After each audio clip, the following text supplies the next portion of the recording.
Is your debt causing you sleepless nights? Knock your debt out with Debt KO.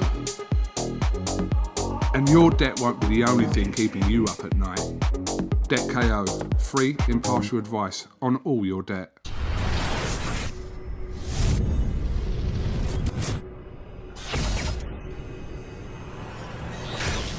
This is AHMED for IFL TV in association with MTK Global. We've all come back with negative tests. Fight week is on. I'm joined by trainer Javier. Miller, how are we doing, sir? Good, not too bad, not too bad. Been a while. I remember the last time probably was at the IQ gym, was it? I spoke to you in terms of on camera. I think so. It's been at least a good couple of years, 2 or 3 years, definitely. Of course, John Harden Jr. is out in action in a brilliant fight. Obviously, we're getting more of these fights because of the lockdown situation. These domestic 50-50s have to be made. Just talk to me about the fight itself with Linus. Yeah, I think it's an absolutely brilliant fight. Definitely a genuine 50-50. I've known Linus for a long time. Some of my fighters are signed with Steve Goodwin, so I'm regularly on Goodwin shows. So I've seen Linus fight quite a few times, and yeah, this is going to be a great fight. Second chance for John Harden Jr. I hooked up with John Harden around April this year. Started training him. He had a very good fight, very good performance, in March on a Dunstable show on the undercard of K. Prosper v. Bilal Raymond, I think. Yep, great fight. And he performed really, really well. I think it was a second round stoppage, I think. And he's just gone from strength to strength since then. This is the first time he's had a full training camp. He said now he knows what it is to have a full training camp. He never had that before. I understand for the Cullen fight he had maybe 2 or 3 weeks notice, had to lose a lot of weight. But again, the heart that he displayed, when you perform like that, you get another chance. He's got one here, and we're very confident about winning that title on Sunday. Yes, we'll get used to saying Sunday. What do you think the keys are for John on Sunday night? I think the key is to just be the boss every round. I always judge fights round by round. Bank that round and move on to the next. And that's what we're planning to do. I know Linus' strengths and weaknesses after seeing him so many times, and I now know my fighter. We know what we need to do. You just got to perform under those bright lights. It's the same for everybody when you get this sort of opportunity to fight for a title. It's a big deal. Win this, and sky's the limit. So both fighters need to turn up for it to be a great fight, and we just need to perform under the bright lights and get that victory. Well, of course, talk about your time with Dillian out in Portugal, but John's been out in Portugal as well. How's he found that environment? Yeah, I think it's been great for all the fighters who trained in that Povetkin training camp. Also had Youssef Kamari out there, John Harden Jr., K. Prosper came out there. So it was a really good camp. These guys, they can feed off the energy. Dillian's got a lot of experience, always boxed top level competition. So he advises these guys. He's very, very positive around them. Gives his advice, openly. And it was just great for everybody to be around each other in a good camp. And it was a good camp. It was a very good camp. Now, I'm sure you spoke to Dillian multiple times recently. How's his frame of mind right now? Rematch. It's as simple as that. As soon as that fight finished, rematch. As soon as he got back to the changing room, he said, "That's good work." Rematch. So that's exactly what we're looking forward to. I've already been out there. I've been out there for the last 3 weeks, I think. Last 3-4 weeks. Obviously came back on Sunday to prepare for John Harden Jr.'s fight, and I'm flying back out Monday morning to finish up the camp for the rematch. So everyone's in good spirits. We know what we need to do. The first fight was a great fight. The second fight will be even better. Of course, we know it looked like Dillian was going to end the fight. He was controlling it, etc. Say the knockout hadn't happened and Dillian had finished him off. Were there still things you were disappointed with Dillian before that knockout with Povetkin? Yeah, I just spoke to someone a second ago actually, and in interview, and they asked me quite a similar question, and they was stating that Dillian was dominating the fight. I wouldn't use those words. I would say Dillian was winning the rounds, and he was doing a lot of good things in there. And the most important thing is to win the rounds. But to say you're dominating means that the rounds are all one-sided. They were not. In control, perhaps? Better phrase? I would say yes, he was in control.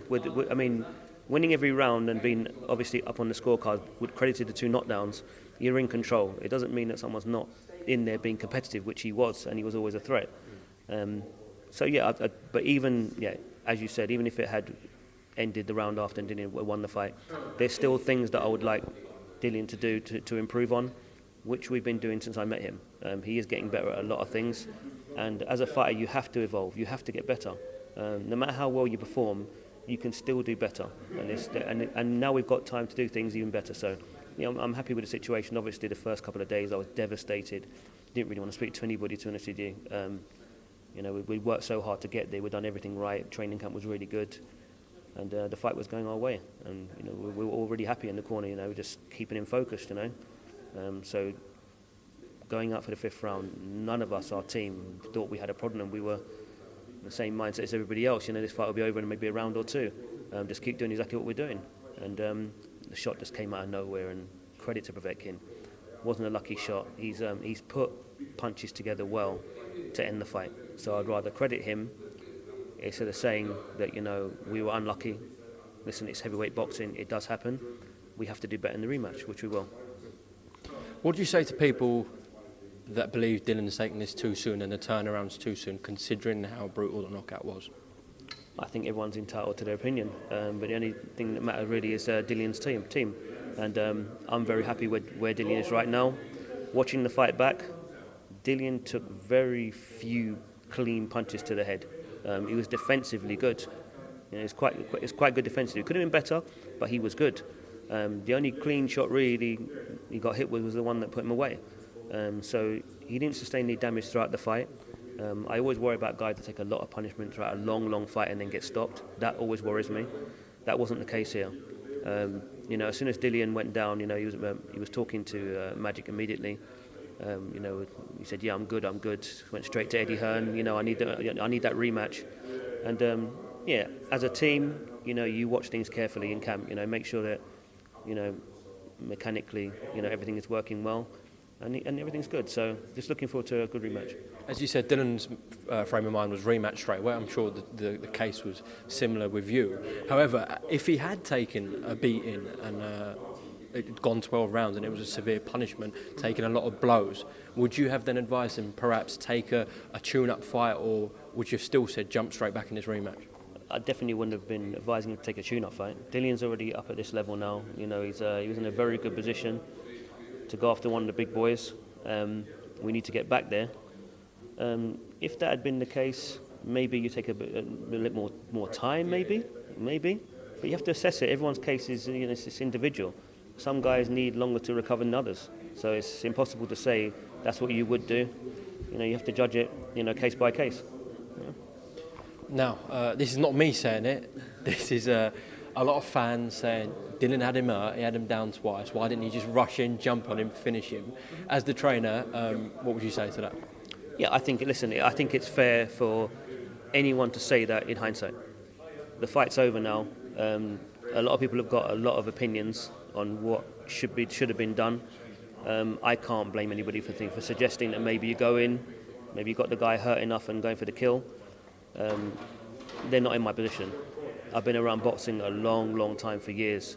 I can tell when a guy is genuinely hurt. Povetkin got up from those 2 knockdowns and he was still good. You rush in against a guy like that and you can walk on something. So yes, maybe you could have done that. Was never in my mind to go and take that gamble. For me, a fighter has to look a certain way, that there has to be enough damage for me to jump in and say, listen, go and finish the job. Povetkin never had that look of a fighter that was just about to go. So I wasn't going to suggest my fighter does that. You do something like that and then people will say the opposite. They'll say, well, you were controlling the fight where you were. Why did you go and rush in? Like I said, in hindsight, everyone's an expert. My job is to, get the victory the best way I know how, and we were in control. It was a shock to me as it was to everybody, on that night, and it took a while to get over, but we're good now. Well, listen, Zav, best of luck with John this Sunday night against Linus Adolfia. And a quick shout out to my sponsors, because the whole time I was out in Portugal, these guys, they looked after me. It was a long time to be out there. First of all, Tiger Bay, which is my main sponsor. Secondly, Ealing Boards and Timber. Bravos, which is my boxing glove company, great, and KMT, they was providing me with all my sports, all my apparel. So yeah, thanks to everybody for supporting me and supporting Team IQ. I need to get down to Tiger Bar actually. Yeah, we need to definitely. When I get back, well, I feel like I'm living in Portugal now, but when I do get back, then we'll get out there. Yeah, as I said, best of luck on Sunday night with John, and then obviously in camp with Dillian in Portugal at that massive rematch. All right, cheers, Zav. Thank you. Is your debt causing you sleepless nights? Knock your debt out with Debt KO. And your debt won't be the only thing keeping you up at night. Debt KO, free impartial advice on all your debt.